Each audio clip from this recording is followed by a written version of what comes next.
paz, queridos e queridas, mais uma vez aqui com vocês, agora no ano de 2019, ano novo para todos, então feliz 2019 para você também, que está conosco aqui mais uma vez. Nós vamos começar na lição 3, então infelizmente a gente não teve condição de gravar a lição 1 e lição 2, os professores também precisam de férias, né? Então por favor, nos perdoem. Mas nós vamos falar da lição 3, eu vou falar nós? Não, eu vou falar da lição 3. Natureza dos demônios, agentes da maldade no mundo espiritual. A lição do dia 20 de janeiro de 2019, conhecido como o próximo domingo. Só para você saber, hoje é sexta-feira à noite, então dia 18. Estamos gravando essa aula aqui, eu e a equipe da Assembleia de Deus de Blumenau. Então vamos lá. A natureza dos demônios, agentes da maldade no mundo espiritual. O texto áureo diz assim: e foi precipitado o grande dragão, a antiga serpente, chamado o Diabo e Satanás, que engana todo o mundo. Ele foi precipitado na terra, e os seus anjos foram lançados com ele. Quando nós falamos sobre os demônios, a demonologia, tá, dentro da angelologia, é muito complicado alguém afirmar exatamente qual que é a verdade sobre esse assunto. Por quê? Nós estamos falando do mundo espiritual, então são percepções, interpretações a partir de textos que são revelados. E quando nós falamos de demônios no Antigo Testamento, nós temos poucos textos que falam da ação deles de forma mais clara. Nós vemos isso mais detalhado só no Novo Testamento, principalmente quando Jesus expulsa os demônios e ele fala um pouco sobre isso. Nós vemos Jesus interagindo, inclusive, até dialogando uma vez com um demônio, né? Então, você não tem muitos textos para você poder afirmar categoricamente. Mas, em linhas gerais, nós temos duas interpretações, duas linhas interpretativas ou duas linhas teóricas que se baseiam na Bíblia para tentar explicar a origem dos demônios e dizer quem eles são. Uma delas vai dizer que os demônios são parte dos anjos que caíram com Satanás. Então, nessa teoria, parte dos anjos estão presos, os mais poderosos, os mais bravos, e uma outra parte está solta. Essa é uma linha que eu não concordo com essa linha. Por isso eu vou te apresentar uma outra linha teórica, teológica, que diz que os demônios tiveram uma origem diferente, ou seja, são seres diferentes dos anjos. Então assim, se você está assistindo esse vídeo procurando uma resposta definitiva, vou te dar um conselho, meu amado, minha amada. Desliga agora o vídeo, pode sair, vai procurar em algum outro lugar, porque aqui você não vai encontrar. A minha ideia, a minha proposta como professor e como teólogo não é te apresentar uma determinada linha teológica e te afirmar, ó, esta é a verdade absoluta sobre os demônios. Não. Eu estou aqui mais para fazer pergunta do que para te dar resposta. A ideia é te trazer um outro ponto de vista sobre esse assunto, baseado teologicamente. Eu vou te mostrar várias referências bíblicas. Eu estou com bastante material aqui para te passar, para que você possa questionar, para que você possa pensar, para que você possa verificar, para que você possa investigar, para que você possa contrapor. Então, eu sou filho de pastor, sou pastor, nasci na igreja, então cresci no ambiente de ensino. Meu pai é professor já, que eu me lembro, pelo menos há 50 anos, que ele trabalha na área de ensino teológico. Então, sempre algumas coisas a gente discutia diariamente dentro de casa, e quando a gente fala sobre esse assunto, eu me incomodava muito com algumas respostas que eu ouvi. Então, como assim os anjos mais poderosos foram presos? Mas quem são esses anjos? Onde está dizendo que esse foi o critério para que eles fossem presos? Né? Os demônios estão soltos, mas por que uma parte está solta e uma parte está presa? Qual é a prova que esses anjos seriam seres menos poderosos? Então, tem algumas respostas que essa teoria não te explica. Então, eu fui estudar, não sou o único, com certeza, longe disso, existem muitos outros teólogos que entendem assim, conhecida como a teoria do intervalo ou a teoria da recriação, e eu vou tentar mostrar esse ponto de vista para você. Então, a revista, essa aqui que nós lemos, ela se baseia em um pensamento, que é justamente esse, que vai afirmar que os anjos e os demônios são os mesmos seres. Então, se você quer um entendimento claro, simplesmente está aqui, é só você ler a revista. O pastor Ezequias Soares, ele explica muito bem aqui, ele dá um detalhamento a respeito dessa origem, então está muito claro. O que eu quero te trazer é mais um ponto de vista. Então, por exemplo, quando a gente fala de escatologia, existem 5 linhas doutrinárias, pelo menos reconhecidas, com relação ao fim dos tempos. Nós, da Assembleia de Deus, acreditamos na pré-tribulacionista. Eu também acredito. Então, sempre que eu for gravar algum material, eu vou falar daquilo que eu acredito que é a linha pré-tribulacionista, mas existem outras. Então, a ideia, para você que é professor, é exatamente isso. É não se fechar simplesmente em alguma coisa onde você não tem convicção daquelas respostas que te foram dadas. Então você tem maturidade e liberdade de procurar na palavra de Deus e através de outros subsídios. Lembra que Paulo, quando estava preso, pediu que lhe mandassem os livros?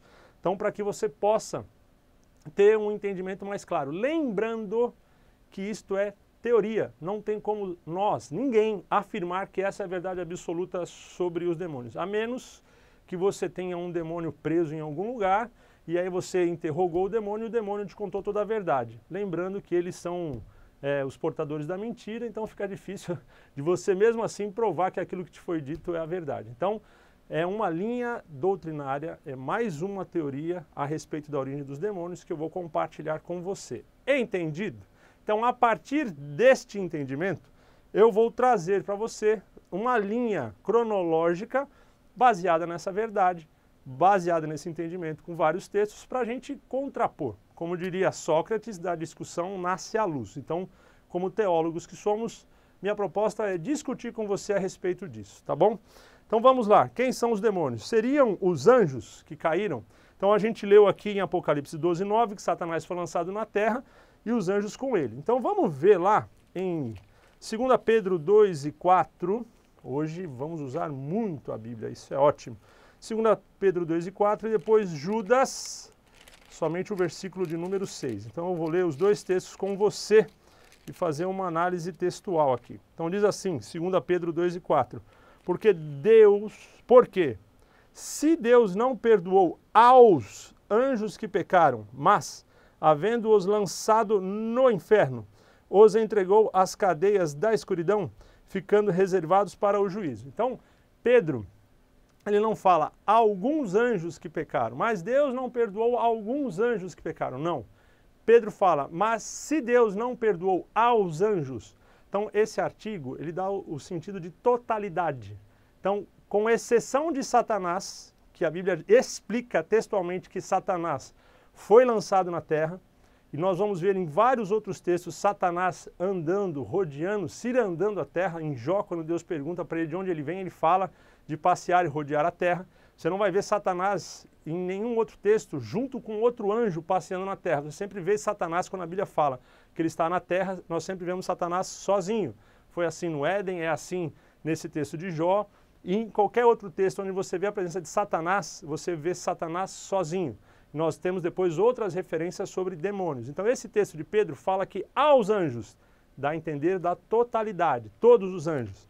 Judas 6, e aos anjos que não guardaram o seu principado. Agora Judas vai dar um detalhe a mais. Pedro fala que pecaram. Judas vai dizer que eles simplesmente não só pecaram, mas deixaram o seu principado. Nós temos principados e potestades, tronos e dominações, quando nós falamos a respeito de anjos. Não vou falar de anjos hoje, muito pouco. O foco são os demônios. Então Judas está dizendo que eles deixaram o principado, ou seja, havia uma posição. Então, aqui, e aos anjos que não guardaram o seu principado, mas deixaram a sua própria habitação, reservou na escuridão e em prisões eternas até ao juízo daquele grande dia. Então, tanto Judas quanto Pedro, com algumas variações aqui, detalhando de forma diferente, falando de prisões, falando de escuridão, e no outro texto falando do inferno. Então, o inferno, escuridão, tem a ver com abismo, guarde isso. Então, a Bíblia diz nesses dois textos, então quando nós vemos pelo menos dois textos que se complementam ou que concordam entre si, nós podemos ter uma teoria. É muito complicado você desenvolver uma teoria bíblica com base em um único versículo, mas aqui nós temos dois versículos escritos por autores diferentes, inspirados pelo Espírito Santo, dando pontos de vista diferentes que complementam esta visão. Então, segundo esse texto, todos os anjos que pecaram estão presos, com exceção de Satanás. Então, vem a pergunta, levando isso como verdade. Essa é a base. Se todos os anjos estão presos, quem são então os demônios? Qual a sua origem? Qual a sua natureza? Então isso tem a ver lá com o princípio de tudo. Então quando nós vamos para Gênesis, no capítulo de número 1, o versículo de número 1, nós vamos entender o seguinte: quem está escrevendo? Moisés, cientista formado em toda a ciência do Egito. Então é alguém que tinha conhecimento até mesmo técnico para abordar questões relacionadas à ciência, à física, à química e assuntos mais diversos possíveis que você pudesse imaginar, de medicina. Então Moisés era um grande conhecedor. Então Deus ele dá esta informação para alguém que já possuía um conhecimento como base. E é interessante isso, Deus costuma usar aquilo que você tem de melhor e expande isso na sua mão. Deus fala para Pedro, te farei pescador de homem. Pedro não deixa de ser pescador, ele vai pescar homem, mas ele continua como pescador. Então Moisés tinha uma percepção muito ampliada para a época, para entender a complexidade que Deus estava transmitindo para ele. Talvez um pastor de ovelhas, simplesmente um leigo, não tivesse condição de compreender aquilo que Deus estaria passando para Moisés, juntamente com outros tratados de tradição oral que Moisés compilou, e nós temos o livro de Gênesis. Então ele fala, Gênesis 1:1, no princípio criou Deus os céus e a terra. Então quando nós falamos criou os céus e a terra, no judaísmo nós temos 3 céus que são entendidos assim. Esse primeiro céu é o azul que você vê aqui, a atmosfera. O segundo céu, que seria o universo. E o terceiro céu, que é o mundo espiritual. Paulo, inclusive, fala que esteve no terceiro céu. Ele não sabe se no corpo ou em fora do corpo. Então, no judaísmo, nós vemos 3 céus.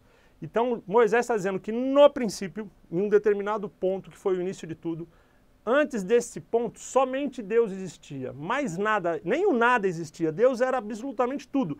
Então, Deus ele faz com que, a partir de um determinado ponto, coisas sejam criadas. E que coisas são essas? Moisés está dizendo, os céus. Então Moisés está falando do mundo espiritual, Moisés está falando do universo e Moisés está falando desse céu e ele complementa com a terra. Gênesis 1:1. No princípio criou Deus os céus e a terra.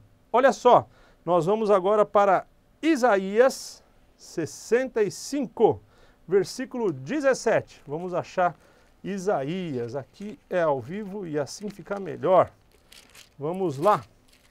Eu faço dessa forma porque é mais ou menos a dinâmica que você tem na sala de aula, juntamente com os seus alunos. Isaías 65, 17. Porque eis que eu crio novos céus e nova terra, e não haverá lembrança das coisas passadas, nem mais se recordarão. Então, Gênesis diz que Deus criou os céus e a terra de uma forma plena e perfeita. Em Isaías, Deus está dizendo que vai criar novos céus e nova terra. Nós vamos ver isso depois lá em Apocalipse 21:1. Daqui a pouco eu chego lá de novo. Então, houve uma criação plena e a Bíblia diz que em um determinado ponto essa criação vai ser feita novamente. Então, eu não vou entrar ainda no mérito dessa nossa geração, a geração dos homens. Porque é interessante que Jesus fala, não passará esta geração sem que tudo se cumpra. Então é a geração dos homens. Então existe uma geração antes dos homens, existe a geração dos homens e existirá uma nova geração, novos céus e nova terra, onde nós, com o corpo glorificado, transformado, não seremos mais humanos, seremos outros seres, viveremos na eternidade com Deus. Então a gente pode perceber aqui, pelo menos nessa teoria, 3 realidades. Uma anterior ao nosso tempo de hoje, aos filhos de Adão, e uma futura, diferente dessa que nós conhecemos hoje, tá? Então, isso foi feito na sua plenitude. Gênesis 1 e 2 vai dizer, e a terra era sem forma e vazia, e havia trevas sobre a face do abismo, e o Espírito de Deus se movia sobre a face das águas. Então, Moisés tem uma cena onde tudo está criado, tem lá o universo, tem o mundo espiritual, tem tudo criado, e de repente, no versículo 2, abismo, escuridão e águas. Como assim? Deus criou alguma coisa e deixou vazio? Vamos lá para Isaías. De novo, estou voltando, sempre reforçando para você que eu estou com base nessa teoria. Estou te mostrando textos que fundamentam essa teoria. Isaías 45, versículo de número, está por aqui, 18. Diz assim, Porque assim diz o Senhor que tem criado os céus, o Deus que formou a terra e a fez.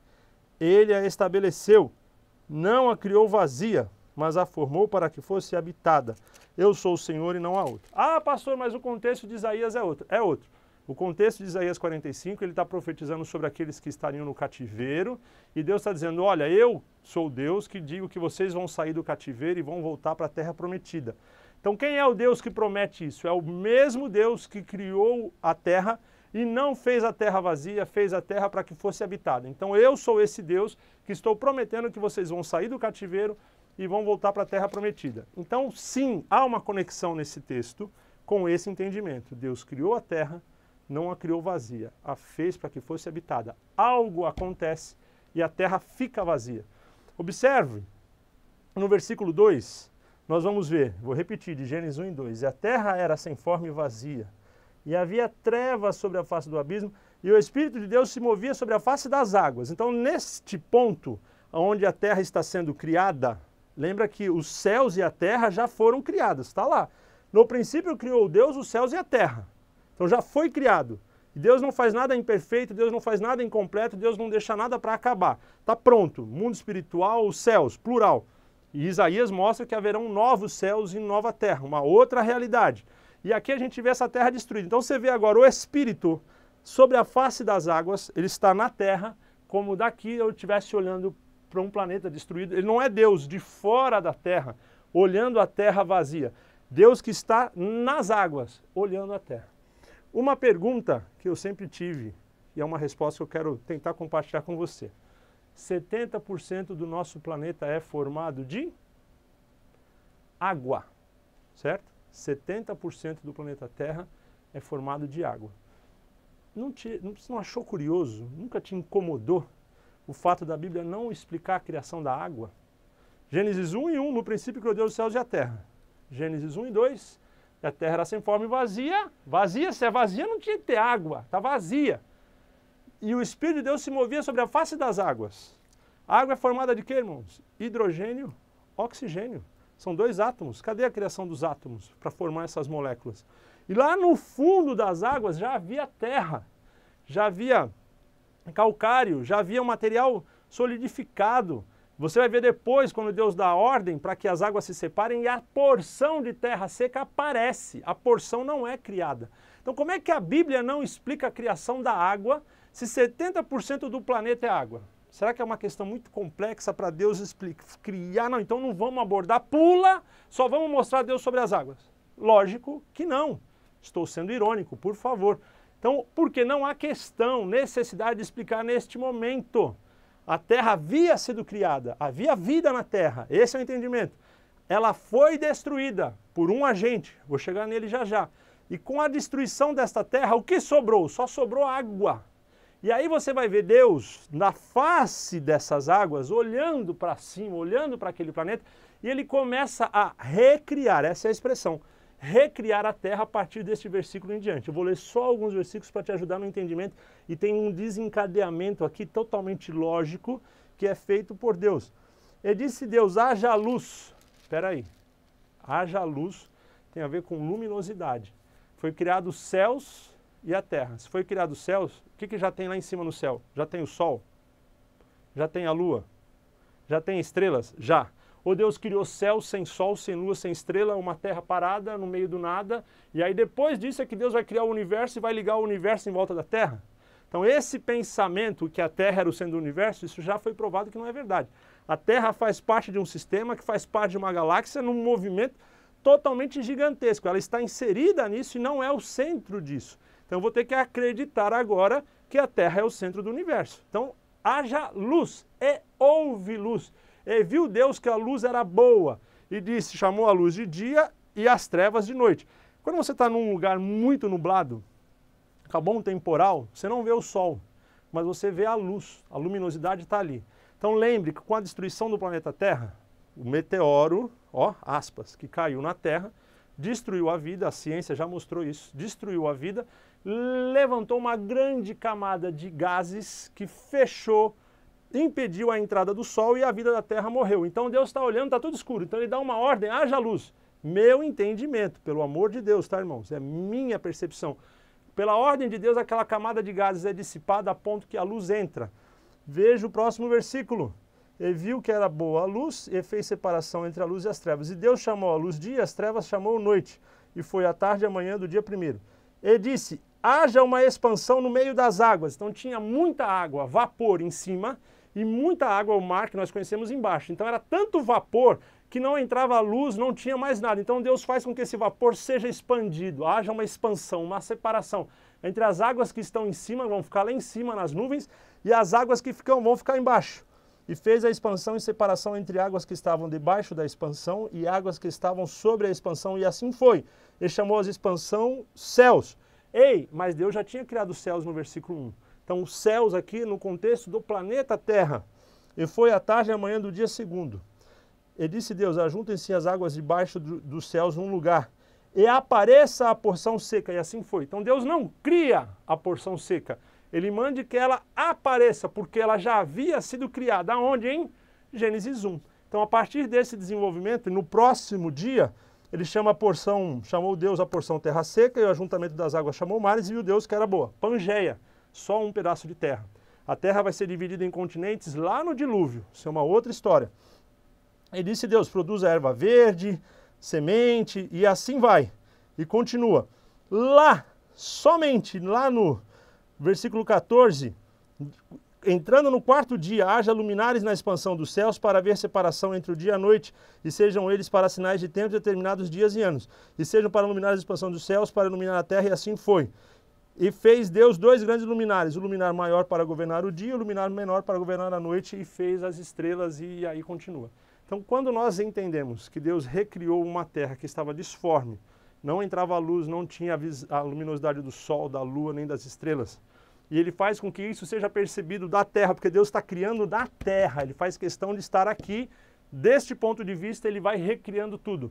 Porque Gênesis 1:1 diz que Ele criou os céus e a terra. Se Ele criou os céus, Ele criou o universo já com as estrelas, com o sol e com a lua, e a terra gravitacionando em torno do sol, o sol juntamente com o sistema solar, juntamente com a Via Láctea, juntamente com todo o universo. Então eu não posso querer afirmar que Deus foi primeiro criando a terra e depois foi criando o universo, se em Gênesis 1:1 diz que Ele criou o universo. O que faz mais sentido no meu entendimento? Que depois da criação do universo, a vida acontecia na terra, essa vida foi interrompida por um meteoro que foi lançado na terra, e que meteoro seria esse? Satanás. A gente leu lá em Apocalipse 12:9, Satanás é lançado na terra, e com a queda de Satanás, a terra é destruída. Então Satanás seria essa estrela ou esse meteoro que caiu na terra e destruiu tudo. Aí uma curiosidade que eu fui pesquisar. Será que existe a possibilidade de uma bomba acabar com a vida no planeta Terra inteiro? Sim, existe. Então a revista super interessante fez uma matéria, chama A Bomba do Fim do Mundo. Se quiser pode procurar. Ela foi publicada em 12 de junho de 2018, ela é recente. Em 30 de outubro de 1961, eu vou citar alguns textos só, você pode pesquisar depois. A bomba nuclear RDS-220 foi feita pela União Soviética e é chamada de bomba Tsar, em alusão ao Tsar russo, que governou a Rússia no século XVI. Então essa bomba ela foi testada no Círculo Polar Ártico, na ilha da Nova Zemlya, totalmente desabitado, um lugar bem inóspito lá no Polo Norte. Então pegaram uma bomba, uma amostra grátis, fizeram ali uma bombinha pequena. Vamos testar para ver se funciona essa bomba aqui. Então qual que é a potência de uma bomba? Aproximadamente 50 megatons, equivalente a 50 milhões de toneladas de dinamite, ou a 3.300 bombas de Hiroshima. Imagina a bomba de Hiroshima, 3.300 bombas dessa em uma única bomba que era a amostra de teste. Não era a bomba efetiva. Guerra Fria. Russos e americanos mostrando quem era mais poderoso. E eles lançaram essa bomba a 10.500 metros de altitude em um avião bombardeiro, um Tupolev Tu-95, o Major Andrei Durnovtsev. Foi quem pilotou, lançou a bomba de 25 toneladas com um paraquedas, e ele a 640 km por hora se afastou do local da queda. Ele estava a 45 quilômetros de distância e a bomba explodiu a 4 quilômetros do chão. a explosão dessa bomba de teste fez com que o avião fosse alcançado pela onda de energia. Quando ela explode, tem uma onda de energia, depois uma onda de calor e depois a pressão da massa que destrói tudo em volta. Então a onda de energia atingiu o avião a 45 km de distância e fez com que ele caísse 1.000 metros em uma única vez, quase levando o avião a ser destruído. Isso a 45 km. Então, se você ler a matéria toda, ele vai explicar que ela praticamente dizimou aquela ilha, ela aplainou o solo, acabou com tudo, congelou o gelo, acabou com tudo. E a 4 km de altitude, numa pequena quantidade, ela teve um alcance de altura, a altura dela foi de 64 quilômetros, o cogumelo, 64 quilômetros. Chega à última camada da Terra, da atmosfera, onde os asteroides entram em combustão. Tão alta que ela subiu. O clarão foi visto a 1.000 quilômetros, num céu nublado, observado a 270 quilômetros de distância. Alguém conseguiu ver o lampejo da bomba. Qualquer coisa que tivesse a 100 quilômetros do centro da explosão sofreria queimaduras de 3º grau. E assim, fazendo uma comparação, a amostra dessa bomba seria suficiente para acabar com a cidade de São Paulo e afetar até o sul da Bahia. Só a amostra. E a bomba que os russos tinham preparado, ela tinha capacidade, se ela fosse lançada de forma efetiva, para acabar com a vida na Terra. Então, uma bomba criada em 1961, essa tecnologia já existe, é capaz de acabar com a vida no planeta. Imagina Satanás, um anjo de luz extremamente poderoso, o sinete da criação, sendo lançado lá do mundo espiritual para a Terra. Então, potência mais do que suficiente para acabar com a vida na Terra. Eu, Abimael Vieira, acredito que foi isto que aconteceu. E com a queda dele, a Terra foi destruída. Então, se houve um intervalo e uma recriação, o que ocorreu nesse intervalo? Então, o que aconteceu? A Terra foi criada, viveram seres aqui, como é que era essa vida, o que acontecia? Houve outra recriação, existe um padrão, né? Vamos entender uma linha cronológica baseada nesses acontecimentos, tá? Então, essa é a ideia que eu vou mostrar para vocês. Como eu falei, segundo essa teoria, a gente tem lá atrás dinossauros. Depois a gente tem homens pré-históricos, a gente tem artefatos encontrados, eu vou falar sobre isso daqui a pouco. Então, a Bíblia não fala de homens pré-históricos, a Bíblia vai falar de Adão. Quando a gente pega Adão, até hoje, mais ou menos, de Adão, 7.000 anos, tá? A gente está falando de Adão até os dias de hoje, mais ou menos 7.000 anos é o tempo em que o Homo sapiens, ou os filhos de Adão, estão na Terra. A ciência encontra o homem pré-histórico baseando em datação de carbono, talvez 2,5 milhões de anos atrás. Então, cadê os homens pré-históricos? A Bíblia não nos fala. Cadê os dinossauros? A Bíblia não nos fala. A Bíblia só nos mostra de Adão em diante. Então, essa é a geração dos homens. Quando a gente vai estudar a Bíblia a partir dali, você vai ver que vai haver o arrebatamento da igreja, vai haver a grande tribulação, a terra vai ser praticamente destruída, vai ter alguns dias de intervalo, onde Deus vai não reconstruir a terra, mas vai restituir aquilo que foi destruído, e a partir dali vai começar o milênio, vão entrar no milênio todas as crianças inocentes que nasceram na grande tribulação, os que morreram na grande tribulação por não aceitarem o sinal da besta vão ser ressuscitados, isso está em Apocalipse, e os 144.000 judeus. Esses seres vão viver um milênio com Cristo e a igreja desce juntamente com Cristo na Jerusalém Celestial, sobre a Jerusalém Terrestre, e ali vão ter 1.000 anos de vida na terra. E no final desses 1.000 anos tem outra destruição, Satanás é preso, daqui a pouco eu volto nisso, e aí sim a gente começa novos céus e nova terra. Então, no meu entendimento, é cíclico esse processo. Então a Bíblia mostra isso acontecendo em determinados pontos na história futura de uma forma profética. E alguns indícios que apontam que isso aconteceu no passado é o que eu vou tentar mostrar agora para você, tá bom? Ezequiel 28, 12 a 19, você vai ver Satanás como regente da terra, governando seres que viviam antes de Adão. Então vamos lá, vamos entender sem preconceito o que diz essa teoria. Quando a gente ouve algo que nos parece novo, estranho, a tendência é a gente refutar sem analisar. Eu garanto para você que fazem muitos anos que eu leio, releio esse texto, minha Bíblia está toda marcada, fui pesquisar em vários lugares para ter tranquilidade para falar com você hoje, agora, como eu estou falando. Então, leia o texto, tire as suas conclusões, não estou determinando nada, esta é a verdade, estou te trazendo um ponto de vista. E eu espero que você tenha maturidade para poder fazer isso e refletir juntamente com seus alunos. Então, em Ezequiel, do 12 ao 19, eu preciso ler com você, vamos lá. Hoje tem bastante texto, a aula vai ser um pouco mais longa. Filho do homem, levanta uma lamentação sobre o rei de Tiro. Então, quem é que está falando? Ezequiel. Abre o livro de Ezequiel com uma revelação dos seres celestiais chamados querubins. À beira do rio Quebar, Ezequiel vai ver querubins. Ele mostra detalhadamente o rosto, 4 faces, as asas, seres espirituais. Então, este Ezequiel foi o primeiro homem a ter uma revelação sobre querubins. A gente tem uma revelação sobre serafins, está lá em Isaías, não vou entrar no mérito. A gente vê agora Ezequiel falando de querubins, e antes disso, a Bíblia vai revelar só lá em Jó, que é o livro mais antigo da Bíblia, com relação à sua escritura. Ele foi escrito antes de Gênesis. Jó era contemporâneo de Abraão, ele não era judeu, ele era de Ur, né, de Uz, da região dos caldeus ali, então ele não era judeu, ele teve uma revelação com o Deus único e verdadeiro. Foi o mesmo Deus que se revelou a Melquisedeque, o mesmo Deus que se revela a Abraão, é o mesmo Deus que se revelou a Jó, e Jó adorava esse Deus. E lá naquele texto, que não é um texto judaico, é um texto incorporado na tradição judaica, mas não é um texto judaico, você vê Satanás sendo apresentado ali, agindo, interferindo, conversando com Deus. Você não vê mais anjos nenhum, você vê Satanás e os filhos de Deus. E você vai ver depois Satanás em Gênesis, Moisés falando de Satanás em Gênesis, no jardim do Éden. Então, o texto mais antigo já nos fala de Satanás.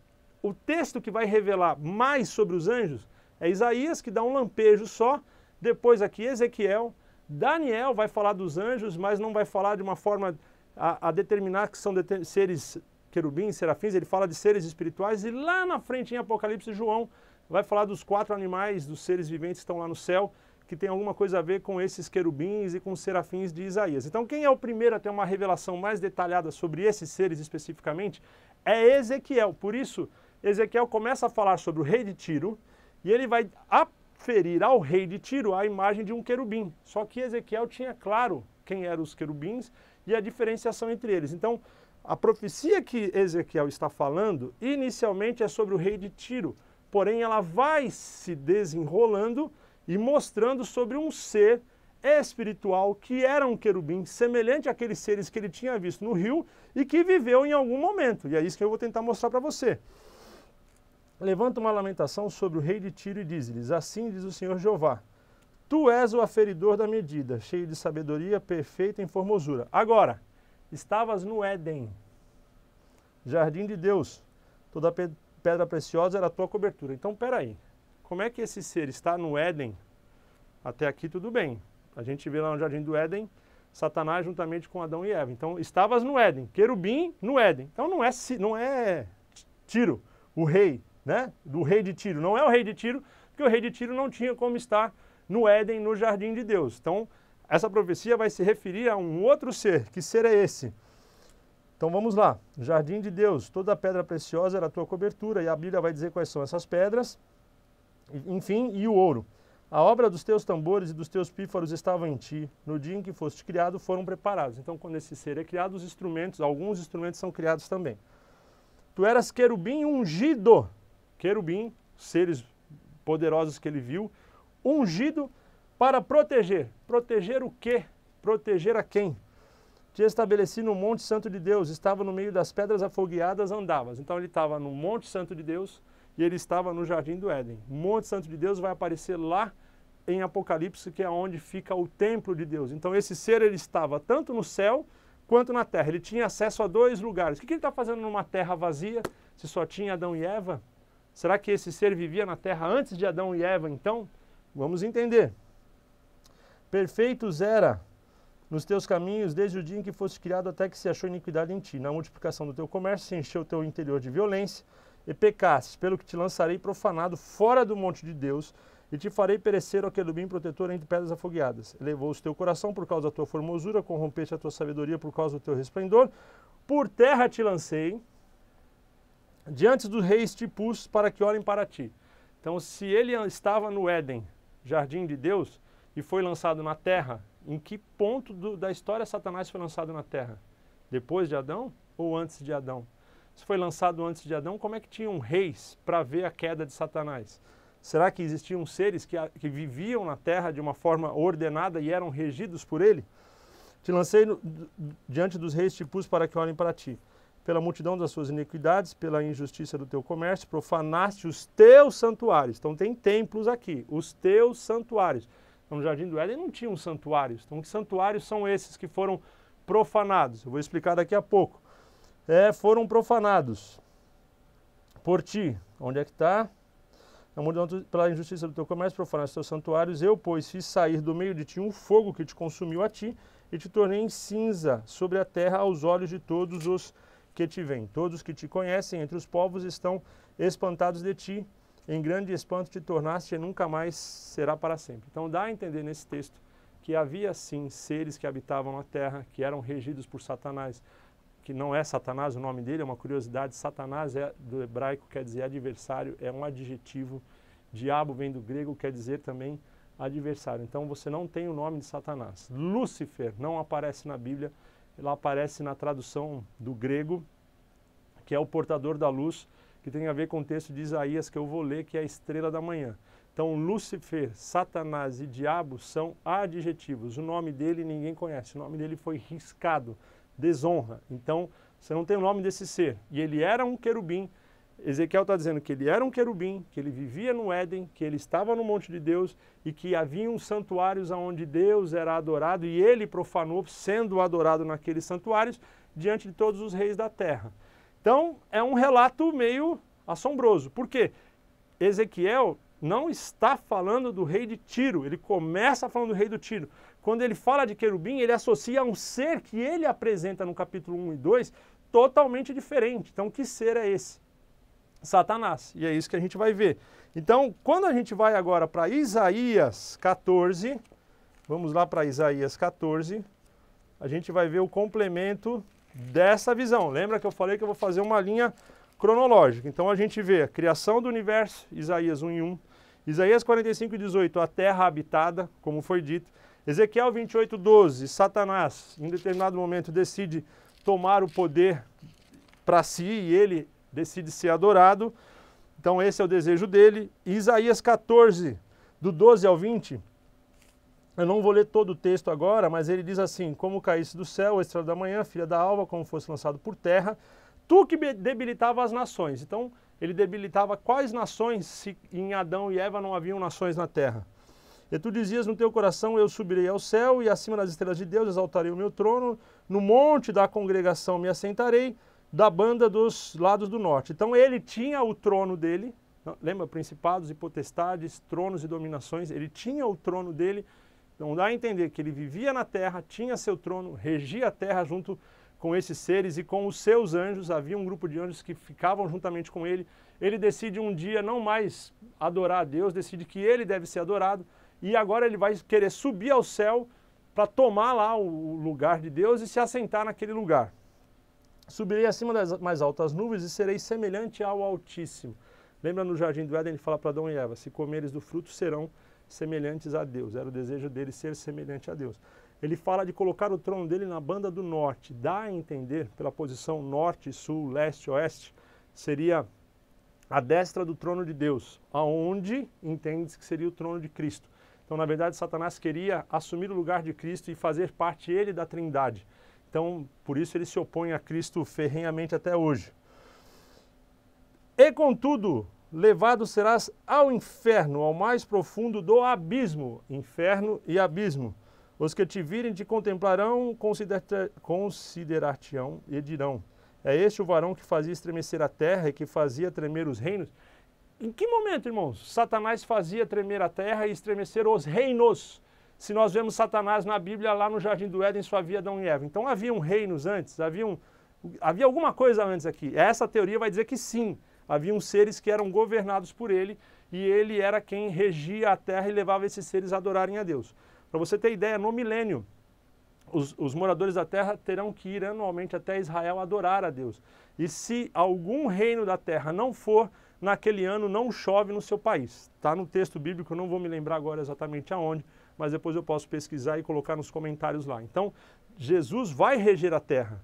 E ele vai reger com amor, vai reger com carinho, mas vai reger com vara de ferro e com justiça. Então, se você desobedece, vai ser punido. Está lá no texto. Então, Satanás ele tinha essa função, fazer com que as pessoas adorassem a Deus.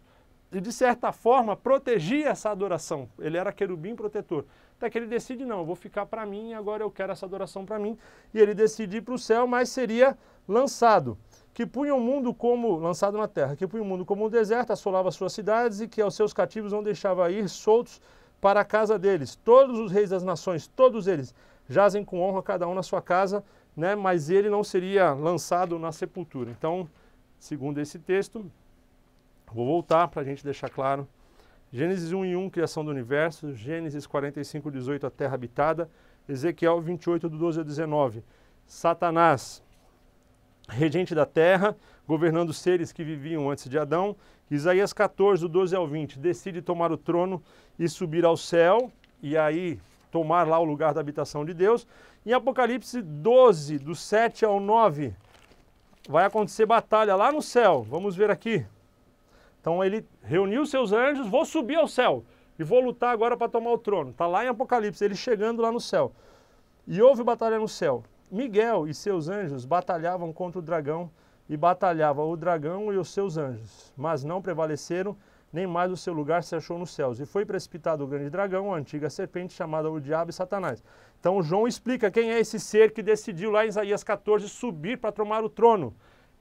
Esse é o mesmo Satanás, o diabo, a antiga serpente que esteve lá no Éden, que enganava todo mundo. Ele foi precipitado na terra e os seus anjos foram lançados com ele.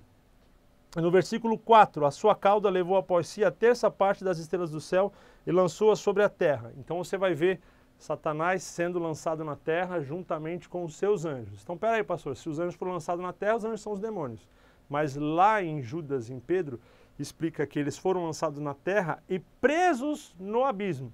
Daqui a pouco tem um texto onde você vai ver demônios pedindo para Jesus não serem jogados no abismo. Então, só quem fica solto é Satanás e os anjos estão presos lá no abismo. Então, lá, depois de Isaías 14, 12, ele sobe com os seus anjos, vou tomar o trono. Vem Miguel e seus anjos, houve uma batalha, ele é derrotado, todos são lançados na terra, Satanás fica aqui, solto no planeta, e os seus anjos vão presos para o abismo, conforme Judas e Pedro. E eu já comentei isso com vocês. Lucas 10, 18 e Isaías 14, 2, Satanás é lançado na terra. Jesus fala, eu vi Satanás como um raio ser lançado na terra. E em Isaías também fala Satanás lançado na terra no singular. E nos outros dois textos explica que todos foram lançados na terra. E o detalhamento vem em Judas e em Pedro, que aqueles anjos, todos, aos anjos que pecaram, os lançou em prisão, em abismo. Olha que curioso agora, em Mateus, vamos lá, 8, 29 e 30, e depois Lucas 8 e 31, vamos pegar Mateus primeiro, 8, para a gente ter o entendimento total. 29 tem lá Jesus expulsando os gadarenos, os demônios que estão no gadareno. E eis, versículo 29, e eis que clamavam dizendo, que temos nós contigo, Jesus, Filho de Deus? Vieste aqui atormentar-nos antes do tempo. Andava passando distante deles uma manada de porcos, e os demônios rogaram dizendo, se nos expulsas, permite que nós entremos naquela manada de porcos. Então ele fala, se você vai nos expulsar, deixa a gente entrar lá na manada de porco. E em Lucas, quando a gente olha aqui para Lucas 8, 31, deixa eu achar rapidamente. Vai anotando aí, vai acompanhando comigo. Lucas 8, versículo 31, ele diz assim, o 30, perguntou-lhe Jesus, dizendo, qual é o teu nome? E ele disse, Legião, porque tinham entrado nele muitos demônios. E rogavam-lhe, o 31, e rogavam-lhe que os não mandasse para o abismo. Então Jesus chega, o gadareno, quando eles veem Jesus chegando na praia, já se lançam eles, os demônios, a legião, eram centenas, milhares, se lançam prostrado diante de Cristo, já se prostrando diante dele. O que vieste fazer aqui? Então perguntam para ele, olha, o que você veio fazer aqui? Veio nos atormentar fora do tempo. Então, se vai nos expulsar, não nos mande para o abismo. Então os demônios tinham consciência do abismo. E Judas e Pedro fala que eles foram, os anjos foram lançados no abismo e trancado. Então não está uma festa. Desce para o abismo, sobe para o abismo, desce para o abismo, sobe para o abismo, desce para o abismo. Não. Os anjos estão no abismo e os demônios estão soltos na terra. Daqui a pouco eu vou te dizer quem são os demônios. Deixa o melhor para o final. Então, eles estão soltos na terra. Quando se encontram com Cristo, o próprio Deus, o Criador do universo, aquele que tem todo o poder, reconhecendo e sabendo disso já pela consciência que eles têm, não, o que o senhor veio fazer aqui? Olha, não, por Deus eu te conjuro, olha, nos deixe entrar na manada de porco que está lá. Não nos mande para o abismo, porque se Cristo os mandasse para o abismo, eles nunca mais poderiam sair de lá. Então eles imploram. E por que Cristo não os manda para o abismo? Cristo poderia ter mandado eles para o abismo, eles ficariam presos, porém, quem tomaria ciência daquele fato? Somente Jesus, os seus discípulos e o gadareno. Então, para que servisse de testemunho, Cristo autorize que os porcos entrem no abismo. Então, eles estão na praia, então a praia segue, no final da praia tem uma barreira, um morro, uma chapada, e lá em cima, naquela chapada, os porcos estão pastando, tem pastores cuidando dos porcos, e os demônios pedem, Jesus autoriza, eles saem daquele corpo, flutuam até lá, voando, não sei como, entram naqueles porcos e os porcos se lançam no mar. E os pastores, porque a região de Gadara era conhecida principalmente por pastorear porcos, e eles vendiam aqueles porcos, matavam, vendiam as carnes para os exércitos romanos. E eles veem os porcos se jogando no mar. Quando eles olham para a praia, quem que eles veem na praia? O gadareno. E Jesus. Então, peraí, o gadareno era o mais temido, né? Destruía tudo, vivia no sepulcro, comia carne de defunto. Agora você vê um homem que bota o gadareno de joelho e faz com que os demônios entrem no porco e caiam. Então o que aqueles homens falam para Jesus? Não fique aqui, vá embora, o Senhor é poderoso demais, a gente não quer o Senhor aqui conosco. E Jesus vai embora e deixa o gadareno. Fala, então você vai de cidade em cidade, Decápolis, as 10 cidades, testemunhando daquilo que eu fiz, para que quando os discípulos vierem aqui pregar o evangelho falando de mim, o teu testemunho vai falar mais alto e esse povo vai se converter. Por isso Jesus autoriza os demônios a entrarem nos porcos e não os manda para o abismo. Se Jesus os tivesse mandado para o abismo, eles não poderiam mais sair dali. Então eles estão vagando na terra. Demônios são seres que não possuem corpo, eles são seres espirituais. Eles precisam estar em um corpo para poder se moverem, realizar a sua vontade. Então, quando eles saem de um corpo, está em um outro texto, me perdoe, eu não anotei, mas depois eu coloco para você. Jesus fala, quando eles saem, eles vão para um lugar ermo, para o deserto, ficam vagando, até que eles encontrem alguém que dê a abertura para isso e eles entram. E aí ele chama, e pode ser que eles até voltem naquela pessoa que foi liberta, se ela não estiver no caminho, quando ele entrar, ele chama mais 7 para ficar com ele. Então o demônio precisa estar em um corpo para ele poder ter a sua ação. Fora de um corpo, ele não tem poder para fazer absolutamente nada. Diferente dos anjos, que são seres espirituais e possuem corpo espiritual. A gente vai chegar lá, estou na cronologia. Então, os anjos caídos estão presos, conforme a gente viu, em Judas 6 e 2 Pedro 2 e 4, e os demônios estão soltos. Então, lá, Mateus 8, 29 e 30, Lucas 8, 31, os demônios que ainda não foram lançados no abismo, eles vagam pela terra e eles imploram para Jesus, não nos mande para o abismo. Apocalipse 9, estou avançando no tempo. Então a gente começou Gênesis 1 e 1, vou voltar de novo, só para fixar. Gênesis 1 e 1, criação do universo, Isaías 45 e 18, terra habitada, Ezequiel 28, 18 a 19, Satanás regente da terra, juntamente com os seres que viviam aqui. Isaías 14, do 12 a 20, Satanás decide subir ao céu e tomar o trono. Apocalipse 12, 7 e 9, Satanás lá no céu, tendo a batalha, é derrotado, é lançado na terra. Satanás fica solto na terra e os seus anjos caídos, juntamente com que foram derrotados, vão presos lá no abismo, Judas 6 e 2 Pedro 2 e 4. E existem outros seres espirituais vagando na terra, soltos, sem corpo, que são os demônios, e eles imploram, não nos mande para o abismo, conforme eu li. E Apocalipse 9, estou acabando já a cronologia, agora depois a gente volta em alguns detalhes. Como eu falei, a aula vai se estender um pouquinho hoje, vou tentar sintetizar. Apocalipse 9, eu não vou poder ler o texto inteiro, mas lê depois, você vai ver, e o quinto anjo tocou a trombeta e vi uma estrela que do céu caiu na terra. Uma estrela que do céu caiu na terra. Quem foi esse? a estrela da manhã, que é dito lá em Isaías 14, Satanás, ele vê Satanás, e foi-lhe dada a chave do poço do abismo. Tó, quem é que tem a chave, irmãos? É Jesus, ele tem a chave do inferno e da morte. Jesus nunca tomou, não tem esse texto na Bíblia não.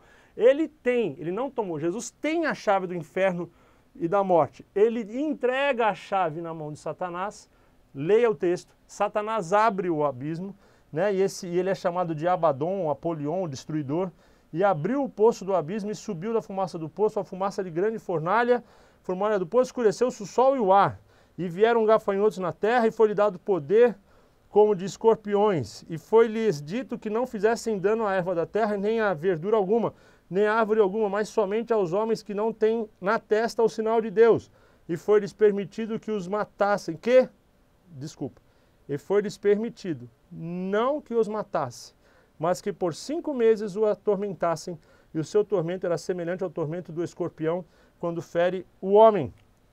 Então nós vemos lá, 2 Pedro, e nós vemos em Judas, que os anjos estão presos no abismo. Apocalipse 9, a 5ª trombeta, juízo de Deus sobre a terra. Deus dá autorização para Satanás. Satanás, pode ir lá e soltar os anjos que caíram na terra contigo, que durante 5 meses eu vou entregar a humanidade na mão de vocês. Pastor, mas e se o diabo tentar desobedecer a Deus? Veja o que a Bíblia relata em Jó. Satanás está conversando com Deus e ele fala, Senhor, se eu cercou ele de bens, se ele tivesse os bens, ele te deixaria. Satanás, vai, toca em todos os seus bens, mas não toca na sua vida. Satanás desobedece, irmãos? Ele obedece ali, ó. Toca nos bens e não mexe na vida de Jó. Satanás volta ao céu. E aí, Satanás? Senhor, o Senhor deixou ele com saúde. Então pode ir lá. Toca na saúde dele, mas não mate a sua vida. Satanás volta, toca na saúde de Jó e não mata a sua vida. Ele obedece de forma integral. Então aqui em Apocalipse 9, a Bíblia nos mostra que ele vai receber a autorização para abrir o abismo, que é o mesmo abismo de 2 Pedro 2 e 4, que é o mesmo abismo de Judas 6. E nesse abismo, quem estão lá? Os anjos caídos. Aí sim, 1/3 dos anjos que foram lançados do céu, todos eles foram presos no abismo. Não é que ficou alguns presos e outros soltos. Todos foram presos. E na grande tribulação, todos vão ser soltos e por 5 meses vai ser dada uma ordem. Todos os que não têm o sinal de Deus na testa, ou seja, toda a humanidade que aceitou o sinal da besta, vão ser atormentados por vocês durante 5 meses sem poder matar. É nesse período que a morte será tirada da terra. Ninguém morre nesses 5 meses da grande tribulação. O homem vai desejar a morte, mas esses anjos não vão deixar que as pessoas morram. E o texto vai mostrar que eles são diferentes dos demônios que a gente vê vagando. Os demônios você vê como seres pequenos, chamados por Jesus de espírito imundo. Esses seres são extremamente poderosos. Veja a descrição no versículo 7. O aspecto dos gafanhotos era semelhante aos de cavalos aparelhados para a guerra. E sobre a sua cabeça havia umas como coroas, semelhante a ouro, e o seu rosto era rosto de homem. Então você pega da cintura para baixo, cavalo, com armadura, e da cintura para cima, homem. Conhece algum animal mitológico assim, irmãos? Centauros? Olha que interessante, esses seres são descritos como centauros, cavalo e homem. Seu rosto é rosto de homem. Eles tinham sobre a cabeça alguma coisa que parece coroa.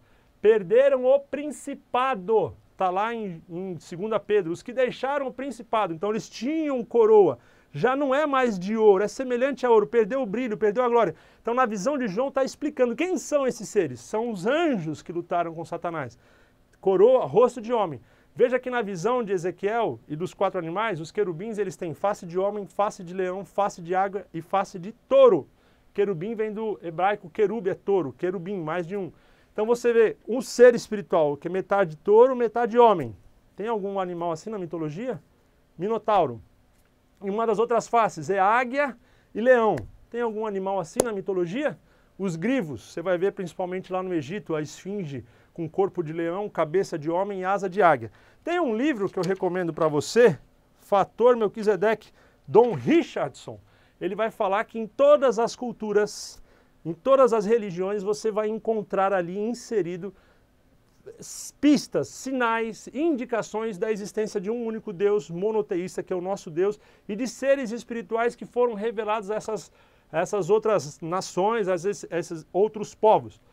Curiosamente, no hinduísmo, no budismo, no judaísmo, no islamismo, no espiritismo e no cristianismo, em todas essas religiões, é entendida a existência dos anjos e dos demônios, com características específicas e pontuais em cada uma delas, mas todos concordam na existência de anjos e demônios. Então, essa visão que esses povos tiveram desses seres espirituais, eles interpretaram e refletiram de forma diferente. Então, em um lado você vê um minotauro, no outro lado você vê o centauro, no outro lado você vê a esfinge, que no meu entendimento é a revelação que foi dada a essas religiões antigas, que Don Richardson, que é antropólogo, fazendo essa pesquisa, ele amarra esse entendimento. Rosto de homem, coroa. E tinham cabelos como de mulher, e os seus dentes eram como de leão. Então, olha lá, rosto de homem, dente de leão. O que é cabelo de mulher, irmãos? Eu vou parar aqui o texto de Apocalipse 9, depois você continua. A Bíblia diz que ao homem é desonroso ter o cabelo comprido. Então, cabelo de mulher, cabelo comprido. Então, eram seres que tinham coroas, eram príncipes, perderam seu principado e eles agora eram desonrados, por isso, cabelo comprido. Então, segundo esse entendimento, na grande tribulação, aí sim os anjos caídos serão soltos por 5 meses, vão afligir a terra como se nunca viu antes, e no final dos 5 meses eles voltam novamente para o abismo e vão ficar ali até o final, a destruição final. Então seriam soltos na terra. Apocalipse 20, versículo 1 e 2, não vou ler. Você vai ver o final da grande tribulação. Satanás é preso, vem um anjo poderoso, prende Satanás numa cadeia e o lança onde, irmãos? No abismo. O mesmo abismo que Jesus fala, o mesmo abismo que os anjos estão presos, que não são os demônios, que eles estão soltos vagando na terra. O mesmo abismo que vai ser aberto em Apocalipse e eles saem por 5 meses e depois voltam. E nesse mesmo abismo, Satanás é preso em prisões por 1000 anos e vai ficar preso ali durante 1000 anos. E durante 1000 anos vai haver o milênio, o reino milenar de Cristo na terra. No final dos 1000 anos, Apocalipse 20, versículo 7 ao 10 e o 14, Satanás é solto para tentar os moradores da terra. Parece com alguma coisa que eu citei lá atrás, antes de Adão, aqueles seres que viveram antes, que eles foram enganados por Satanás para se voltar contra Deus. Na grande tribulação, são enganados por Satanás para se voltar contra os judeus. No final do milênio, enganados por Satanás para se voltar contra Deus. Percebe o paralelismo dessa percepção? Então, no final do milênio, Deus o solta. É Deus quem o solta, ele não escapa. Deus o solta para que ele tente os moradores da terra. Como Adão e Eva foram tentados lá no Jardim do Éden. Como eu e você somos tentados pelas nossas vontades, não por Deus. Satanás é o agente que estimula, ele te dá uma opção. Então, no milênio, esses seres, os homens que vão viver aqui na terra no milênio, só vão ter conhecido a Deus, a verdade, a justiça e a Cristo. Por isso, eles seguem a Cristo. Então, bom, 1000 anos convivendo comigo, imagina 1000 anos de casado com Cristo. Se aparece aí alguém para ser o teu novo esposo, você não vai querer, né? Não. Quando Satanás aparece, é uma opção que os homens daquela geração não conheciam, eles vão decidir, boa parte deles, não todos, se voltam contra Cristo e vão com Satanás para tentar destruir de novo Jerusalém, a cidade celestial. E aí tem a batalha de Gog e Magog. Tem 2 batalhas, do Armagedon, grande tribulação, Gog e Magog, final do milênio. Então, Apocalipse 20, Satanás, 7, 10 e 14, Satanás é solto. E no final ele é derrotado e lançado no lago de fogo e enxofre, juntamente com o anticristo, o falso profeta, a morte, o inferno e os seus anjos, todos. E ali acabou a era de Satanás, os anjos caídos, falso profeta, demônio, acabou ali. E agora começa novos céus e uma nova terra. Amém? Então, essa é a cronologia, de acordo com essa teoria, lá da origem da terra, esses seres pré-adâmicos. Satanás tenta tomar o poder do céu, é jogado na terra, é destruído. Teoricamente, esses seres, aí eu vou te explicar agora, esses seres que se aliaram com Satanás, vivendo na terra, decidem estar juntamente com ele para tomar o trono, quando Satanás é destruído, qual a punição? Satanás fica solto na terra, os anjos são presos no abismo e esses seres perdem o seu corpo e começam a vagar sem corpo na terra. Vocês não queriam a terra? Então a terra é de vocês. Fiquem vagando na terra aí, sem corpo, e eles precisam de corpo para realizar os seus desejos carnais. Então, quando o homem morre, o espírito, a alma e o corpo vão para lugares diferentes e o homem perde a sua capacidade de agir. Por isso que na ressurreição vai ser restituído espírito, alma e corpo, ou para entrar para a eternidade com Cristo e o corpo glorificado, ou para ser lançado no lago de fogo e enxofre, onde haverá pranto e ranger de dente. Então o espírito não range dente e não chore. Precisa de corpo para que isso aconteça. Então, segundo esse entendimento, os demônios são esses seres que viveram na terra antes de Adão e se aliaram a Satanás e foram punidos por Deus como? Vocês vão ficar vagando na terra agora, servindo a Satanás, já que é isso que vocês queriam, sem corpo, por todo um tempo determinado por Deus, para que lá no futuro vocês sejam lançados no abismo. Por isso que quando os demônios encontram Jesus, eles falam, por que viesse nos atormentar antes do tempo? Não nos lance no abismo, porque eles estão soltos, estão por aí. Mais um textozinho só, é um bônus. Lá em Gênesis 9.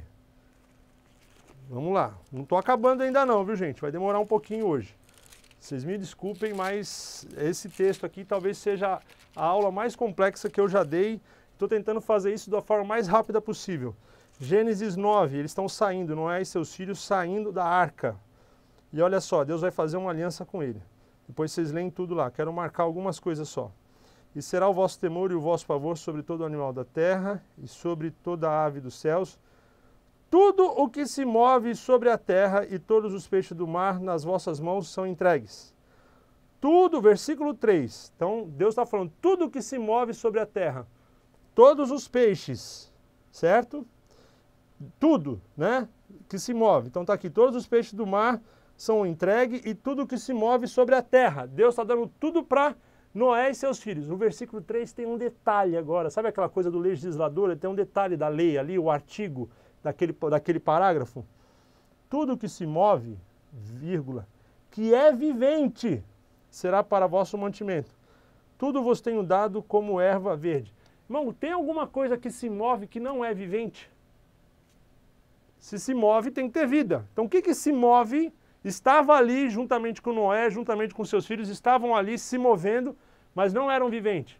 Os demônios, esses seres espirituais. Então, Deus não faz aliança com eles, Deus os exclui. Essa aliança é com Noé, seus filhos e os animais. Vocês estão excluídos. Dentro desse entendimento, ele vai continuar falando. Então, tem aqui o versículo 7, o versículo 8. E falou Deus a Noé e seus filhos, dizendo... 9. E eu, eis que estabeleço meu concerto convosco e com vossa semente depois de vós, e com toda alma vivente que convosco está. E ele especifica, de aves, de reis, de todo animal da terra convosco, desde todos os animais que saíram da arca e de todo animal da terra. Então, convosco estabeleço o meu concerto, que não será mais destruída a terra, toda a carne pelas águas do dilúvio, que não haverá mais dilúvio para destruir a terra. Então, o que ele está dizendo? Alma vivente. Tem algumas almas aí que não são viventes. São os demônios, ou popularmente conhecido como as almas penadas, tá? Então, os demônios seriam a raça pré-adâmica criada por Deus para viver na terra e governada por Satanás. Vamos às evidências. Gênesis 4, versículo 22. Vamos ver o que diz Gênesis 4, 22 aqui, rapidamente. Exilá também teve a Tubal-Caim, mestre de toda a obra de cobre e de ferro.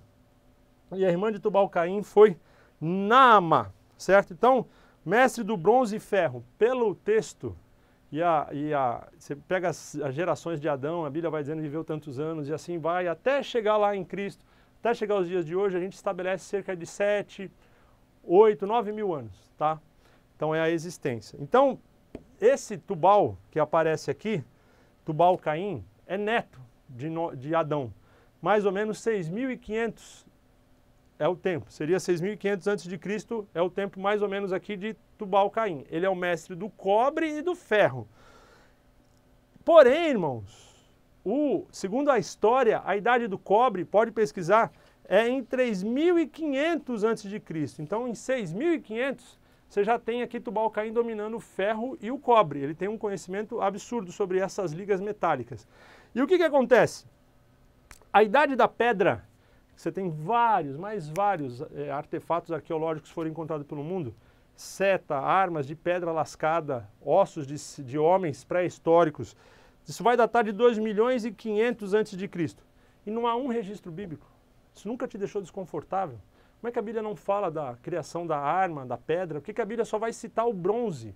Então você tem Adão, tem Eva, tem depois seus filhos, Caim, Abel, Sete, né? A gente tem ali Sete, que é a descendência no lugar de Abel, e aí os seus netos, e ali fala, ó, esse aqui é o mestre do bronze e do ferro, que a história vai datar como 3.500 a.C. A Bíblia relata 6.500 a.C. alguém que dominava o bronze. Por que a Bíblia não fala da idade da pedra lascada? Porque não tinha pedra lascada de Adão para Tubal Caim. É Adão e depois já vem o metal. E a pedra lascada? O que eu faço com os fósseis que estão espalhados pelo mundo? O que eu faço onde é que está? Faz sentido um entendimento. Eles existiram antes de Adão e Eva. Tem toda a coerência pensar dessa forma. Então não há registro bíblico do homem pré-histórico, do dinossauro. Então em qual período a criação em Gênesis eles são citados? Como é que a Bíblia passa por uma informação como essa e Adão, né, Moisés não cita? Então seria importante demais para Moisés ignorar, porque Moisés não sabia provavelmente desse fato ainda. Isso vai ser revelado espiritualmente para Ezequiel, para Isaías, e esses textos todos que eu mostrei vão sendo conectados lá na frente para que a gente possa ter um entendimento. E a arqueologia hoje encontrou alguns materiais que evidenciam que antes de Adão houve vida, só que tem um tal duelo perdido. Você tem ali aqueles fósseis pré-históricos, um buraco, que ninguém consegue mais achar essa evolução, bumba, do nada aparece aqui o homem moderno, o Homo sapiens que nós conhecemos. Então cadê? Então a Bíblia não explica quem são esses seres. A Bíblia não fala do homem pré-histórico, do dinossauro. E a ciência não explica como é que teve esse intervalo e aqui aparece Adão. Então esse aqui não explica esse aqui e esse aqui não explica esse aqui. Então quando você analisa a Bíblia com cuidado, esse texto dá, que são os textos que eu li, dá a entender que antes de Adão e Eva houve sim vida, foi destruída com a queda do meteoro, que é Satanás, e bomba atômica para destruir a Terra já tem. Imagina Satanás sendo derrotado e caído na Terra. E depois, a partir dali, em Gênesis 2 em diante, Deus vai recriar a Terra, porque o universo já existia, a Terra já circulava em torno do Sol, já circulava no sistema solar, já circulava na galáxia, e aí começa a geração de Adão, que é a geração dos homens, tá bom? Então, provavelmente, Satanás caiu antes ou depois de Adão ser criado? Essa é a pergunta. Satanás cai antes. Não tem como eu encaixar Satanás caindo depois. Então, o detalhamento que eu já falei para vocês, lá de Ezequiel 28, querubim ungido para proteger. Então, já falei sobre isso. Por terra te lancei, diante dos reis te pus. Profanaste os seus santuários. Olha agora que curioso. Isso aqui vale a pena, eu já estou encerrando. Satanás possuía templos na terra? Sim, segundo essa teoria. Seriam locais onde Deus era adorado e ele quis ser adorado nele. Satanás quis ser adorado nesse lugar. Como fará exatamente igual na grande tribulação? Então, segundo a Tessalonicenses 2 e 4, depois você lê, Paulo vai dizer que o anticristo vai sentar lá no templo, vai colocar um trono lá no templo em Jerusalém e vai querer ser adorado lá. Por quê? Era o que Satanás fez nessa terra pré-adâmica. Mateus 24:15 e Daniel 9:27 fazem alusão a esse fato que acontecerá. Jesus está dizendo na profecia do fim, sobre a abominação que Daniel falou. Quando essa abominação acontecer, vocês fiquem atentos, que é o quê? O anticristo ser adorado dentro do templo. Aí tem uma questão aqui agora que é arqueológica. Então vou ler o texto para vocês. O templo de Göbekli Tepe, na Turquia, foi construído há cerca de 12.000 anos antes de Cristo. Foram descobertos 4 templos, de um total de 20, que estão sendo encontrados ainda. Pedaços dele, mas formam 20. Foram usadas pedras de 6 metros de altura, 2 metros de largura, pesando 60 toneladas. Seriam necessários pelo menos 500 pessoas para erguê-las. Então, os arqueólogos botaram a mão na cabeça e falaram assim, olha, o que a gente entendia de história, de datação, parou, travou. Não sei mais agora como explicar. Por quê? Homem moderno, 7.000 anos. De 7.000 anos para frente, você tem o desenvolvimento do metal, do bronze, do cobre, de técnicas de lapidação de pedra. Você vai encontrar as pirâmides lá na frente, né, na época do Egito, 5.000, 4.000 antes de Cristo. Peraí, então como é que lá na Turquia tem um templo datado de 12.000 antes? Então é antes de Adão, antes mesmo Adão, o homem moderno. Como é que esse templo foi construído? Olha a quantidade de pedra, precisaria de pelo menos 500 pessoas para mover uma pedra por vez. Sem 500 pessoas você não conseguiria mover uma pedra de 60 toneladas. Então que pessoas são essas? A ciência não sabe explicar. Para datar carbono, você precisa ter fóssil, você precisa ter carbono. Nas pedras você não tem carbono. Então por alguns itens eles aproximam 12.000 anos, pode ser até mais antigo. Então, que templo é esse, irmão? Está na Turquia há 12 mil anos, se Adão e Eva têm 7 mil anos. Hã? Estou aqui para perguntar e não para responder. Tu que delimitava as nações, já falei Isaías 14, então que nações é essa? Que seres são esses? Se Adão só aparece 7 mil antes de Cristo, e dali para frente vem se desenvolvendo os povos, tem o dilúvio, né, sobram apenas Noé e seus filhos para depois reconstruírem a terra e habitarem de novo. Então de onde é que surgiram tantas pessoas assim? E agora, demônios têm sexo masculino e feminino. Já os anjos são assexuados. Então nós temos demônio feminino e nós temos demônio masculino. Com relação aos anjos, os anjos não têm sexo. Então a gente vai ver Mateus 22:30, Jesus falando, serão como os anjos que não se casam e não se dão em casamento. E já com relação aos demônios, Jesus os chama de espírito imundo. Mateus 12:43, ele chama eles de espírito imundo. E eles precisam de um corpo possuir para sentir prazeres. Por quê? Esses seres eram, segundo essa teoria, pessoas que viveram na Terra, tinham o seu corpo, não sei se era igual ao nosso ou não, não sei, mas sentiam prazeres. Foram destruídos, passaram a viver sem os seus corpos, vagando na Terra. Então eles precisam de um corpo para sentir prazer. E, segundo a própria Bíblia, eu vou ler agora para você, e segundo outras religiões, você tem o mesmo entendimento em diversas religiões, em diversas culturas, de demônios masculinos e femininos. Então, olha só, Salmo 91, e eu agora estou encerrando. Deixa eu achar o Salmo 91 aqui. Salmo 91, a partir do versículo 4.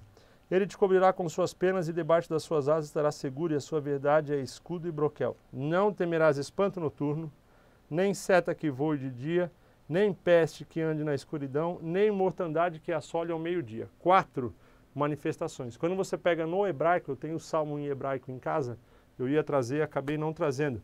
Então ele vai falar de nome de 4 demônios. Estão aqui. Terror noturno ou espanto noturno, no hebraico está Lilith, que é um espírito feminino. Lilith também é citada em Isaías 34:14, como animais noturnos, como a coruja. Ela é descrita na mitologia judaica como uma mulher sensual com pernas de coruja e com asas. Então é um animal da noite. E Lilith é um demônio feminino que causa o que nos homens? Pulação noturna, ou seja, o homem tem sonhos sexuais, tem ejaculação, causando o quê? Desejos sexuais quase que incontroláveis. Qual foi o pecado de Davi, irmãos? Adultério. Salomão entregou seu amor às mulheres, teve 1000 mulheres e foi adorar a deuses e demônios. Demônios, não deuses, né? Foi adorar demônios. Amon, filho de Davi, estuprou a própria irmã. Então o que Davi fala? Deus, me livra do espanto noturno, me livra desse demônio, porque esse demônio tem me atormentado. É um demônio feminino. Na cultura brasileira, na Umbanda, esse demônio, Lilith, é chamado de pombagira. Nós vemos também nesse texto de Isaías 34:14 a citação dos sátiros, que são animais mitológicos com perna de cabra e corpo de homem. É o Pan, né, o deus da música, é um sátiro. Então você vê citação de seres, de demônios aqui, tanto masculino quanto feminino. São espíritos demoníacos conhecidos na Grécia. Seta que voa de dia, um demônio chamado Rofesh, causa dores, acidentes, quedas às pessoas. Conhecido como, no Brasil, como índio das matas, porque ele tem um arco e flecha, ele lança flecha também. Então, você vê esses espíritos mudando de nome de acordo com a região, mas mantendo características, formas de ação.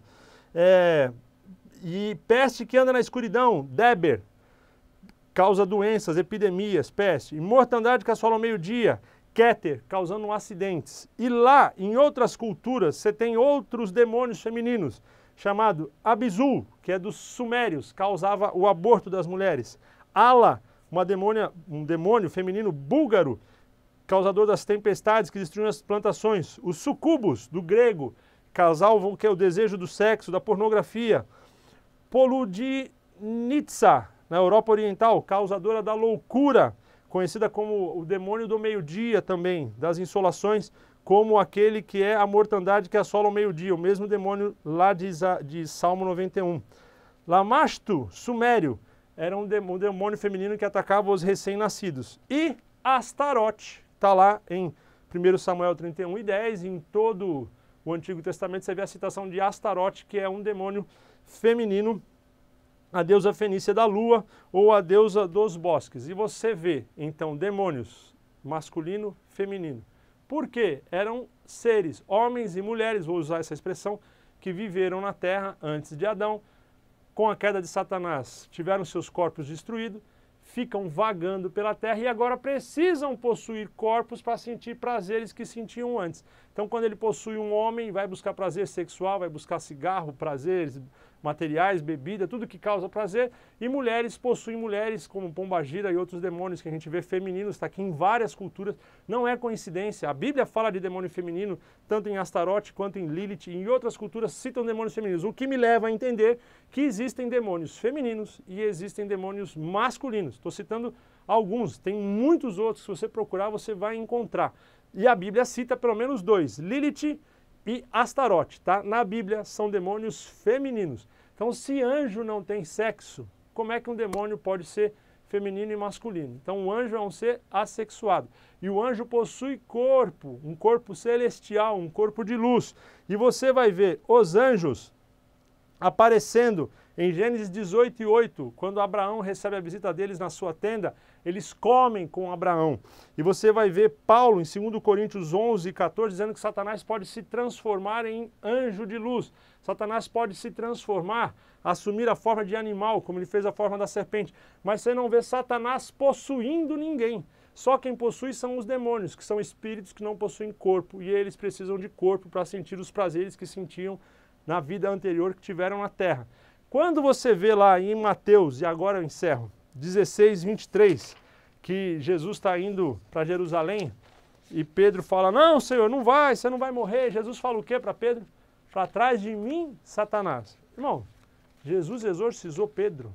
Está lá o texto dizendo que Pedro foi exorcizado, caiu ali cheio de demônios, de Satanás e foi liberto? Não. Então Satanás não possui, Satanás influencia.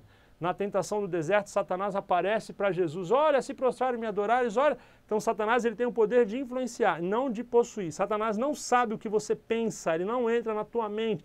Então quem ora em espírito ora bem, tem acesso direto a Deus. Então Satanás tem um corpo espiritual. Esse corpo espiritual tem poder para atravessar a matéria, tem poder para se materializar, tem poder para se transformar em outros seres. Essa é uma capacidade que o anjo tem. E o único solto é Satanás.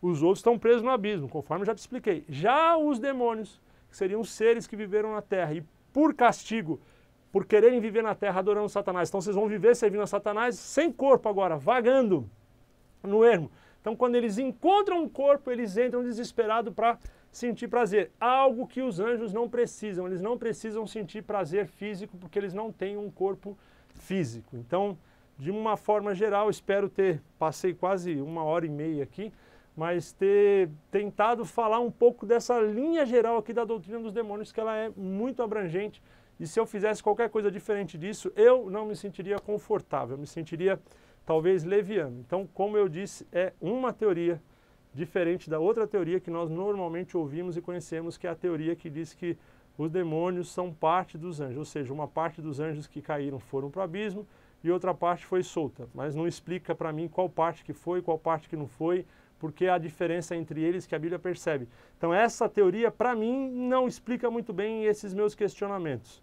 E não tem a explicação dos seres pré-históricos, do que aconteceu antes de Adão e Eva, da Idade da Pedra. Então já essa teoria, que é a teoria da recriação, a teoria do abismo, para mim, pastor Abimael, faz mais sentido e é ela que eu estou explicando para você e tentei te mostrar textos bíblicos que se baseiam, onde se baseiam essa teoria. Você não concorda? Amém, irmão. Isso não vai fazer diferença nenhuma para a salvação. A doutrina da salvação tem a ver com o sacrifício vicário de Cristo. Cremos e dependemos dele. Com relação a anjos, no judaísmo tem pelo menos 3 linhas teológicas que entendem os anjos e os demônios. E nas outras religiões, 2, 3 pelo menos. Então não tem, como é que eu posso dizer, unanimidade a respeito desse assunto. Então não sou eu que quero aqui impor qualquer unanimidade e eu não creio que é possível fechar uma unanimidade sobre esse assunto. Então eu tive como é que eu posso dizer assim, pela minha natureza, a coragem de vir aqui, biblicamente falando, te expor uma teoria diferente daquela que você ouviu. Então pesquise, vá buscar informações, trouxe informações arqueológicas, busquei em vários outros lugares para te mostrar um entendimento. Agora cabe a você, com calma, com paz, decidir. Pastor, eu prefiro acreditar dessa forma. Ah, não, pastor, é interessante, eu vou pesquisar mais sobre isso, entender dessa maneira, talvez isso faça mais sentido para mim. Não, amém, não é para discutir, não é para brigar, não é para arrumar confusão, porque isso não tem nada a ver com a salvação. Serve de alerta do que aconteceu no passado, serve de alerta para o que aconteceu àqueles que se voltaram contra Deus e serve de alerta para que a gente possa caminhar no caminho da verdade e seguir em direção ao céu. Então essa lição, os próximos capítulos, não vai entrar mais na questão da origem dos demônios, quem eles são, quem eles não são. Mas as próximas lições vai falar sobre o caráter da ação, ou seja, sobre o tipo de ação e influência, como os demônios agem na Terra. Então, independente da sua origem, o que me preocupa mais não é a origem dos demônios. O que me preocupa mais é a ação deles, como é que eles influenciam, como é que eles agem na minha vida. As próximas lições vão falar sobre isso e como eu faço para ser vitorioso nessa batalha. Então a origem dos demônios, ela serve para responder algumas perguntas sobre de onde é que surgiu, como é que veio isso, né? Aquelas 3 perguntas, de onde eu vim, por que eu estou aqui, para onde eu irei. Então a ideia foi tentar mostrar de onde que eles vieram, mas o mais importante não é ter isso. Olha, agora eu já sei de onde vieram os demônios. E faz o que com isso? Nada, só um conhecimento que eu guardei. O que é o mais importante? O que eu tenho que fazer para evitar a influência dos demônios, para combater a influência dos demônios, para libertar pessoas possuídas por demônios e para encaminhar essas pessoas para o céu? Aí sim é o ponto mais importante sobre a doutrina dos demônios e é isso que nós vamos estudar daqui para frente, tá bom? Espero ter te ajudado. Deus te abençoe. Se Deus quiser, a gente se vê por aqui. Obrigado.